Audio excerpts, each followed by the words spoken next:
Actually, this is the objective, to decide improvement roadmaps or support the evolution of the services in a way that the users want. So this has been already done in the past. Already some evolution of the signals that we see are coming into Galileo or are planned for next evolutions of Galileo were born in the user consultation platform. Hey, SpaceWatchers. This is Space Café Radio, your channel about trends, great people and awesome conferences.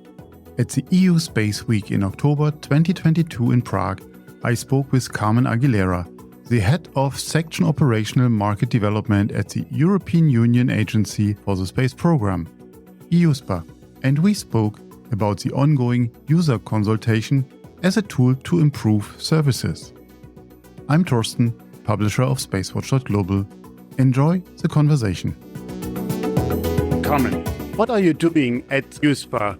Thank you very much, first of all. And during these 2 days, yesterday and today, we implemented the 4th edition of the user consultation platform. The user consultation platform is a forum where we listen to the user and we ask the users to provide us with their needs and requirements for the space services. This is the first time that we cover not only GNSS, but also Copernicus. And the reason for that is that this is the first time that the user consultation platform is done within the new EUSPA role, the new role that the EUSPA took following the new space regulation. It sounds for me like a shift in the EU strategy, listening to users. So why do you put the user at the center of the EU space programs now? Actually, the reason for that is because we believe space is an enabler for business. If we have a look at the last market report that was published by EUSPA at the beginning of this year, we will see quite interesting figures. The revenues for GNSS and Earth observation downstream market in 2021 were more than 200 billion, but this number is going to reach more than 500 billion in 1 decade. We want to make sure that the downstream industry in Europe is able to reap these benefits. In order to do that, we need to make sure that the services that we are providing are meeting the needs of the users. So this is why we are asking now the users how they would like to see the EU space services evolve and what we need to do in order to meet their needs so that they can develop the businesses that they have in mind. This is the reasoning behind. We have been doing this work during already some years with respect to GNSS. In fact, as I was saying, this is the 4th edition of the user consultation platform. We started this exercise in 2017, then 2018. We did it also in 2020. And this is the first time we are introducing also Copernicus in our reasoning. From GNSS to now taking on board Copernicus, it's a huge step. The GNSS data are relevant and we know that, but the applications are limited. Now with the Copernicus data, that must be huge. I think we have seen the 7 areas you covered, the 7 market segments you put the focus on. Is that just a start? Will we see more in the future? Definitely. Actually, we are working on 17 market segments in EUSPA. But we chose to start this new process with 7 market segments in order to cover transversally different areas of different applications, but also in order to be able to cover them in sufficient detail. Definitely, the next steps will cover the other segments that we could not cover in this edition. We also have to say that the results of the user consultation platform are complementary to other activities that are done by the European Commission. In fact, EUSPA is in charge of market development of eGNSS. And when it comes to Copernicus, we are in charge of developing what we call the case for commercial users, business users, while the Commission and the entrusted entities of Copernicus continue with their role to developing the institutional users or core users of Copernicus. So this is why we are adding a new step to bring users closer to the space programs and in particular for Copernicus. What are new markets? When you say you work on 17, we have 7 today. Can you give us some examples of the upcoming markets you look into?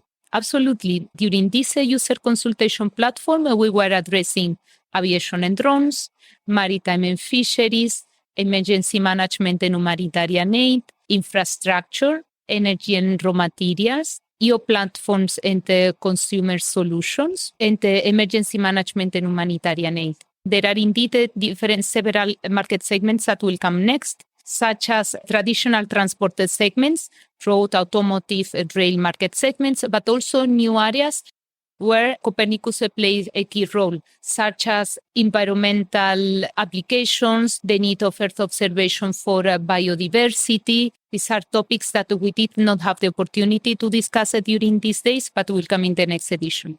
What are the next steps now after the user consulting? After the user consultation platform, we have a big task to analyze all the information that the users gave us. And indeed, the event is not at the end of the work. We will go back to the office, analyze the needs of the users, and we will publish the main outcomes. Actually, in the past, when we were analyzing the needs on GNSS, we published dedicated reports on user needs and requirements for GNSS in different applications. We plan to update and complement this information with the new requirements that were provided during these days on GNSS, but also on the new requirements on Earth observation that we collected from the users. So that will come early next year. Early next year, you will have this user feedback already processed? No, because this is a big work. So we will have the analysis done. We will publish the updated reports on user needs and requirements. But actually, as you are pointing out, the process to inject the user needs into potential evolution of the space services will take longer. So we take home the need from the users to improve some SES, EGNOS, and Galileo services. We will analyze with our colleagues in engineering and the service provision departments on how we can really implement these comments, and that will start a longer process to assess which requirements can be implemented, which one not, and in which time frame. That's exactly my next question. And you've alluded a little bit on that. With this input you get, what can you do with the input? So how realistic is it to implement this input really into the service? Actually, this is the objective, to decide improvement roadmaps or support the evolution of the services in a way that the users want. So this has been already done in the past. Already some evolution of the signals that we see are coming into Galileo or are planned for next evolutions of Galileo were born in the user consultation platform. Also, we have seen some cases where we don't need to implement a new signal in space, but we may need to provide the services in a different way to enable applications. For example, it is the case of helicopter landings, which is slightly different to fixed wing aircraft landing, and where the users needed a tailored service provision or some modifications to the service provision scheme. That was provided also based on discussions that we had in these groups. That sounds super exciting. And I have to say that I wasn't aware of the user input for such a service. So I'm really thrilled to hear about all of that. Can that be also a potential model for other EU organizations, institutions? Absolutely. So maybe it is indeed a unique case or pioneer case where we put the users at the center of the space services. But I do believe that in order to foster the European economy and in order to ensure that the EU objectives of Green Deal, resilience, digitalization are met, we need to put the needs of the users and the European economy on the center and implement the activities we do in a way that we serve the citizens. Carmen, thank you very much for your time. Thank you very much. It has been a pleasure. If you want to stay on the pulse of the space industry, please visit our website at www.SpaceWatch.Global and subscribe to our newsletters. And of course, don't forget to become a Space Watcher. I'm Thorsten Kriening, publisher at SpaceWatch.Global, your independent perspective on space.